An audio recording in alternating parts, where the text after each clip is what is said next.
हेमंत सरकार के मंत्री योगेंद्र प्रसाद के राजनीतिक विरोधी लंबोदर महतो क्यों कह रहे हैं कि मंत्री की विधायकी जाएगी। कानून से ऊपर ना कोई विधायक है और ना ही कोई मंत्री। आज नहीं कल उनकी विधायकी जाकर रहेगी। उन्होंने नामांकन से लेकर स्क्रूटनी तक कानून के खिलाफ काम किया है। बता दें कि विधानसभा चुनाव में उनके प्रतिद्वंदी रहे लंबोदर महतो ने झारखंड हाईकोर्ट में मंत्री के निर्वाचन के खिलाफ याचिका दायर की है। मामला हाईकोर्ट में एडमिट हो गया है और प्रतिवाद को जवाब देने के लिए 6 सप्ताह का समय कोर्ट ने दिया है। लंबोदर महतो ने कहा कि संवैधानिक पद पर रहते हुए योगेंद्र प्रसाद ने नामांकन दाखिल किया था। संवैधानिक पद पर रहने की बात उन्होंने रिटर्निंग ऑफिसर से छुपा ली थी। उसे समय वह झारखंड राज्य पिछड़ा वर्ग आयोग के अध्यक्ष थे। यह पद संवैधानिक पद होता है।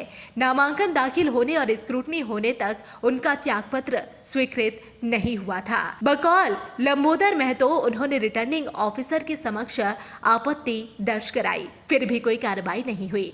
लंबोदर महतो का आरोप है कि योगेंद्र प्रसाद के नामांकन पत्र को गलत तरीके से मंजूरी दी गई है। उनका यह भी आरोप है कि राज्य सरकार के दबाव में नामांकन को गलत तरीके से एक्सेप्ट कर लिया गया।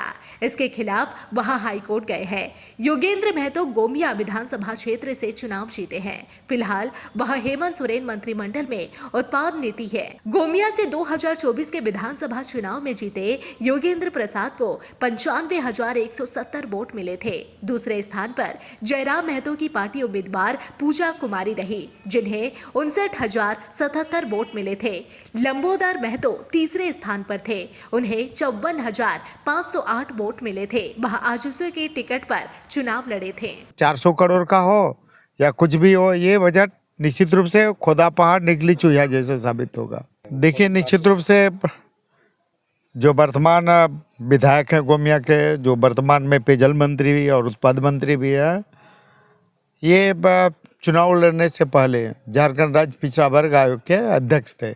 और झारखंड राज्य पिछड़ा वर्ग का अध्यक्ष ये संवैधानिक पद है। उस पद पर रहते हुए उन्होंने वेतन सारी सुविधाएं उठाई हैं। और चुनाव लड़ने से पहले, नॉमिनेशन के पहले न तो उनका त्यागपत्र स्वीकृत हुआ था, स्क्रूटनी प्रारंभ होने तक में उनको त्यागपत्र स्वीकृति का पत्र निर्गत करना था, जमा करना था रिटर्निंग ऑफिसर के पास। तो निश्चित रूप से स्क्रूटनी होने तक में उन्होंने झारखंड राज्य पिछड़ा वर्ग आयोग के पद का त्यागपत्र का स्वीकृति पत्र उन्होंने जमा नहीं किया था। इसका तात्पर्य है कि वे लाभ के पद पर रहते हुए नॉमिनेशन भी कराए, और नॉमिनेशन करा ही नहीं बल्कि स्क्रूटनी तक उन्होंने अपने त्यागपत्र के स्वीकृति पत्र को नहीं सौंपा।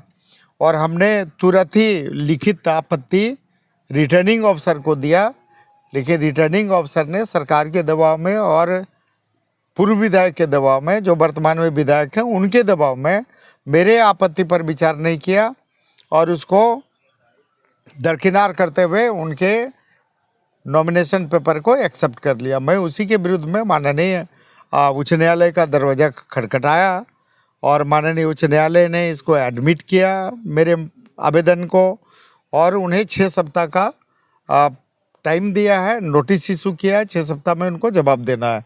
कानून न तो किसी व्यक्ति से ऊपर है, न सरकार से ऊपर है, न किसी मंत्री विधायक से ऊपर है। तो निश्चित रूप से कानून अपना काम करेगी।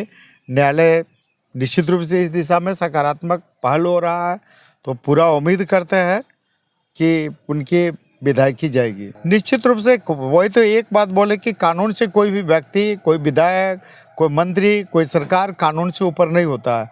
अगर किन्होंने बने हुए नियमों का, कानून का उल्लंघन किया है तो उसके आलोक में कानून अपना काम करेगा। तो पूरा उम्मीद है कि उनकी सदस्यता जाएगी।